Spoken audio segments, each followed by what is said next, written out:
ಬಂಟ್ವಾಳದ ತುಂಬೆ ಹೊಸ ವೆಂಟೆಡ್ನ ಕೆಳಭಾಗದ ನದಿ ತೀರದ ಕೆಳಗಳಲ್ಲಿರುವ ಕೃಷಿ ಹಾಗೂ ಕೃಷಿ ಭೂಮಿ ನೀರು ಪಾಲಾಗಿ ರೈತರಿಗೆ ಲಕ್ಷಾಂತರ ರೂಪಾಯಿ ನಷ್ಟ ಸಂಭವಿಸಿದೆ.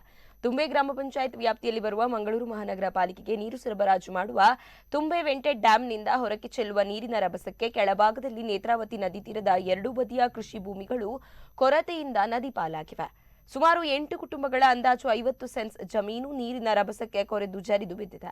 ಈ ಭಾಗದಲ್ಲಿ 8 ಕುಟುಂಬ, ನೂರಾರು ಅಡಿಕೆ ಕೃಷಿ, ತೆಂಗು, ಬಾಳೆ ಕೃಷಿಗಳು ನದಿ ಪಾಲಾಗಿವೆ. ಕೃಷಿ ಭೂಮಿ ನಷ್ಟ ಉಂಟಾಗಿರುವ ಬಗ್ಗೆ ಭೂಮಾಲೀಕರು ಈಗಾಗಲೇ ಜಿಲ್ಲಾಧಿಕಾರಿ ಹಾಗೂ ಮಂಗಳೂರು ಮಹಾನಗರ ಪಾಲಿಕೆಗೆ ದೂರು ನೀಡಿದ್ದಾರೆ.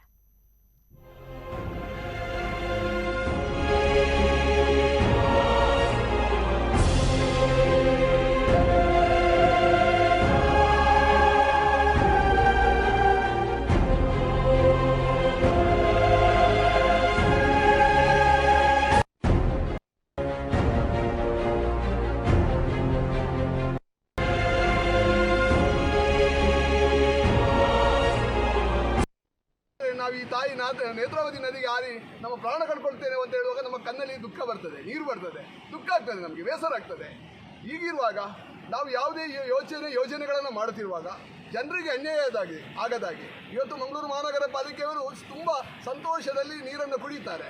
ಎಷ್ಟೋ ಟ್ಯಾಕ್ಸ್ಗಳನ್ನು ಕಲೆಕ್ಟ್ ಮಾಡ್ತಾರೆ ಮಂಗಳೂರು ಮಹಾನಗರ ಪಾಲಿಕೆಯವರು. ಆದರೆ ನಮ್ಮ ಗ್ರಾಮ ಪಂಚಾಯತಿ ವ್ಯಾಪ್ತಿಯಲ್ಲಿರುವಂಥ ಎಲ್ಲ ಕೃಷಿಕರು ಇದರಿಂದ ಬಿಡುವಂಥ ಔಟ್ಪುಟ್ ನೀರು 18 MGಯಿಂದ ಹೊರಡುವಂಥ ಔಟ್ಪುಟ್ ನೀರುಗಳು ಅದು ಯಾವುದೇ ಒಂದು ವ್ಯವಸ್ಥಿತ ರೀತಿಯಲ್ಲಿ ಇಲ್ಲದ ಕಾರಣ ಅವಿಜ್ಞಾನಿಕವಾಗಿ ನದಿಯನ್ನು ಸೇರುವುದರಿಂದ ಎಷ್ಟೋ ತೆಂಗು ಮತ್ತು ತೆಂಗಿನ ನಾವು ಈ ತಾಯಿ ನೇತ್ರಾವತಿ ನದಿಗೆ ಹಾರಿ ನಮ್ಮ ಪ್ರಾಣ ಕಳ್ಕೊಳ್ತೇವೆ.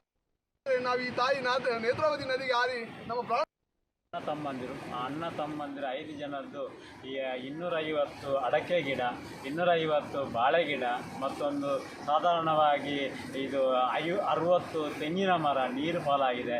ಸಾಧಾರಣ 50 ಸೆನ್ಸ್ ನಮ್ಮ 1 ಎಕರೆ 22 ಜಮೀನು ಪ್ರದೇಶದಲ್ಲಿ 50 ಸೆನ್ಸ್ ನದಿಗೆ ಮುಳುಗಡೆಯಾಗಿದೆ.